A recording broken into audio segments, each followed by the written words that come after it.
សម្រាប់អ្នកដែលមានគូសង្សារឬក៏ស្នេហាចង់ប្រទេសជាមួយនឹងជនជាតិក្រៅអញ្ចឹងណាតើគួរតែធ្វើកម្មវិធីភ្ជាប់ពាក្យឬក៏ភ្ជាប់ពាក្យហើយរៀបការឬមួយក៏ធ្វើអឺកម្មវិធីអត់កម្មវិធីតែម្ដងឬមួយក៏មិនអាចតាមដានវីដេអូនេះបានសាកល្បងថ្មី Top Fan ទិញឲ្យចង់ដឹងថាសំឡេងយ៉ាងម៉េចដែរខ្ញុំទទួលបានសារមួយបងអូនស្រីបានសួរថាសួស្ដីបងដោយសារតែខ្ញុំអត់មានមិត្តភ័ក្តិឬអ្នកស្គាល់គ្នាដែលបានរៀបការនឹងជនជាតិអាមេរិកហើយខ្ញុំមានរឿងខ្លះដែលចង់ដឹងតាក់ទងទៅនឹងការភ្ជាប់ពាក្យពីស្រុកខ្មែរទៅខ្ញុំឃើញបងតាម Facebook ហើយឃើញបងមានបទពិសោធន៍ភ្ជាប់ពាក្យពីស្រុកខ្មែរទៅ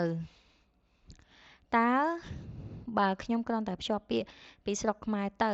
កម្មវិធីភ្ជាប់ពាក្យធ្វើធម្មតាឬអាចធ្វើដោយធំដុំបន្តិចជាលក្ខណៈស្តៀងរៀបការបានដែរឬទេហើយចុះប្រសិនបើឪពុកម្ដាយខាងប្រុសមិនអាចចុះមកបានតើជាបញ្ហាឬទេសូមជួយឆ្លើយផងអ្នកដែលបានស្ដាប់សូមជួយចែករំលែកបទពិសោធន៍ដែរអញ្ចឹងណាអានេះដោយសារគាត់បានឃើញ Facebook Page ខ្ញុំតាក់ទងទៅនឹងកម្មវិធីដែលខ្ញុំបានធ្វើអញ្ចឹងណាជាក់ស្ដែងសម្រាប់ការរត់វីសាគូអណ្ដឹងមកសហរដ្ឋអាមេរិកនេះចំពោះសាច់រឿងរបស់ខ្ញុំផ្ទាល់តែម្ដងគឺខ្ញុំអត់មានធ្វើកម្មវិធីភ្ជាប់ពាក្យទេក្នុងការរត់វីសាគូអណ្ដឹងនេះប៉ុន្តែខ្ញុំបានជាប់សភាមកសហរដ្ឋអាមេរិកដោយសារខ្ញុំមានផុសតាំងច្បាស់លាស់ដែរហើយពីរអ្នកខ្ញុំសិតតែ background យើងស្មោះត្រង់ចំពោះសង្គមអីចឹងគេមើលដឹងដោយសារតែការ research ដែរគេ research យំព័ត៌មានផ្ទាល់ខ្លួនរបស់ពីរអ្នកខ្ញុំគឺយើងអត់មានរឿងអីត្រូវคล้ายតែម្ដងអញ្ចឹងអ្វីដែលគាត់បានជួបហើយមើលក្នុង Facebook Page របស់ខ្ញុំគឺខ្ញុំបានសភាជាប់វីសាមកសហរដ្ឋអាមេរិកដោយអត់មានធ្វើវិធីភ្ជាប់ពាក្យទេនិយាយត្រង់តែម្ដងហើយខ្ញុំបានចុះហេតាស៊ីវិលនៅក្នុងសហរដ្ឋអាមេរិកធ្វើកម្មវិធីតូចតាចជុំគ្រួសារលក្ខណៈឯកជនបន្ទាប់មកខ្ញុំបានចុះទៅស្រុកខ្មែរធ្វើការសែនព្រេនលក្ខណៈតូចតាចឯកជនលក្ខណៈថាកាត់ចំណងដៃនៅស្រុកខ្មែរអញ្ចឹងណាអ្នកនរគ្នាអឺហើយខាងឪពុកម្ដាយក្មេងរបស់ខ្ញុំគឺគាត់អត់បានចុះទៅស្រុកខ្មែរជាមួយខ្ញុំទេសូម្បីតែសាច់ថ្លៃក៏ដោយដោយសារសាច់ខាងបងប្អូនខាងប្តីខ្ញុំគឺច្រើនមែនតើតាំងមានតាំងយាយតួទៀតហើយយាយតួទៀតណាអ្នកនរគ្នាអញ្ចឹងច្រើនមែនតើអញ្ចឹងគាត់សួរថាវាជាបញ្ហាអានេះខ្ញុំនិយាយតែសាច់រឿងខ្ញុំសិនណាគឺអត់មានបញ្ហាអីហ្មងគឺខ្ញុំបាន green card ដល់អត់មានចាំបាច់សភាហីទេតែដោយសារពីរអ្នកខ្ញុំមិនធ្លាប់បានកុហកអ្វីមួយហើយយើងធ្វើការងារសង្គមធ្វើការងារសុចរិតអញ្ចឹងហើយឯកសារអ្វីដែលយើងបានទទួលបានសោតច្បាប់គឺអត់មានបញ្ហាអីតែម្ដងអញ្ចឹងបកទៅសំណួររបស់គាត់បើសិនបើគាត់គម្រោងអានេះខ្ញុំឆ្លើយកាត់4ចំណុចណាខ្ញុំឆ្លើយសំណួរគាត់ប៉ុន្តែខ្ញុំកាត់4ចំណុចហើយអ្នកនរគ្នាក៏អាចរៀនពី4ចម្លើយដែលខ្ញុំនិយាយបានដែរមានថាទី1គឺយើងមិនចាំបាច់ធ្វើវិធីភ្ជាប់ពាក្យក្នុងការរត់វីសាគូអណ្ដឹងមកសហរដ្ឋអាមេរិកក៏បានដែរដោយសារនៅក្នុងលក្ខន្តិកៈនៃការដាក់វីសាគូអណ្ដឹងហ្នឹងគឺគេមិនបាននិយាយថាតើយើងធ្វើវិធីភ្ជាប់ពាក្យទេបានយើងអាចជាប់វីសាមកសហរដ្ឋអាមេរិកសំខាន់តើសាច់រឿងរបស់យើងស្នេហារបស់យើងនឹងពិតប្រាកដដែរឬទេក្នុងការរត់វីសាហ្នឹងអាហ្នឹងចម្លើយទី1ចម្លើយទី2យើងអាចធ្វើកម្មវិធីភ្ជាប់ពាក្យនឹងបានដោយធ្វើការប្រាប់មេភូមិឃុំរបស់យើងណាតែវាគ្រាន់តែជាវិធីភ្ជាប់ពាក្យទេខ្ញុំនឹងឆ្លើយតបតាក់ទងទៅនឹងក្រុមគ្រួសារប៉ះសិនបើអត់ចូលរួមវាជាបញ្ហាធំឬក៏បញ្ហាតូចអីអត់អាហ្នឹងខ្ញុំឆ្លើយតបនៅចុងក្រោយវីដេអូចម្លើយទី3យើងអាចធ្វើកម្មវិធីរៀបការបានយើងអាចធ្វើកម្មវិធីភ្ជាប់ពាក្យបានហើយរៀបការក្នុងថ្ងៃតែមួយប៉ុន្តែវាអត់ធំដុំអីចឹងណាដោយសារអីជាមួយនឹងជនជាតិអាមេរិកសុទ្ធតែម្ដងគឺយើងត្រូវធ្វើការឆ្លងកាត់នឹងក្រសួងការបរទេសអញ្ចឹងយើងអាចធ្វើកម្មវិធីភ្ជាប់ពាក្យបានបន្ទាប់មកយើងឧទាហរណ៍ថាយើងសែនព្រេនកាត់ចំណងដៃអញ្ចឹងប៉ុន្តែយើងអត់មានគេហៅមិនចេះអត់មានសម្បត្តិអាពាហ៍ពិពាហ៍ទេប៉ុន្តែយើងត្រូវឲ្យភូមិឃុំយើងដឹងដែរថាយើងគ្រាន់តែធ្វើកម្មវិធីភ្ជាប់ពាក្យទេដើម្បីពេញមុខពេញមាត់គោរពតាមប្រពៃណីអញ្ចឹងឲ្យចាស់ទុំដឹងឮអីចឹងទៅទី4ករណីពិសេសករណីពិសេសហ្មងណាភ ព្រោះមានអ្នកផ្សេងគេហ៊ានធ្វើអ្នកខ្លះគេអាមេរិកាំងដែរតែលក្ខណៈជនជាតិខ្មែរគេធ្វើកម្មវិធីភ្ជាប់ពាក្យហើយគេធ្វើកម្មវិធីរៀបការតែម្ដងហើយគេក៏ទទួលបានអេតាស៊ីវិលដែរដោយសារតែគេបានរត់ឯកសារចុះសម្បត្តិអាពាហ៍ពិពាហ៍អាហ្នឹងករណីរបស់គេពិសេសដែរគឺ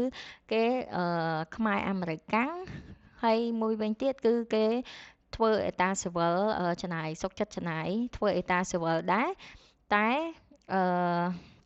ហត់វីសាគូនដឹងប៉ុន្តែគេអត់បានដាក់ឯកសារថាបានចុះអេតាស៊ីវិលទេលក្ខណៈលាក់បាំងអីចឹងណាប៉ុន្តែអ្នកនរគ្នាគិតមិនដែរចំពោះខ្ញុំបើគេសើជាវដឹងគេដឹងថាយើង fake អីចឹងខ្ញុំអត់ recommend អាទី4ហ្នឹងទេ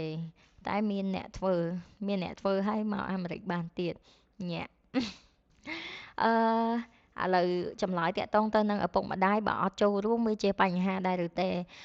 ចំពោះឪពុកម្ដាយបើសិនបើអត់ចូលរួមវាមិនជាបញ្ហាអីទេបើសិនបើគូស្នេហាយើងប្រកាសអីចឹងឧទាហរណ៍ខ្ញុំផ្ទាល់ខាងក្រុមគ្រួសារសាច់ថ្លៃរបស់ខ្ញុំគឺគាត់ចាស់ហើយការធ្វើដំណើរមិនមែនជា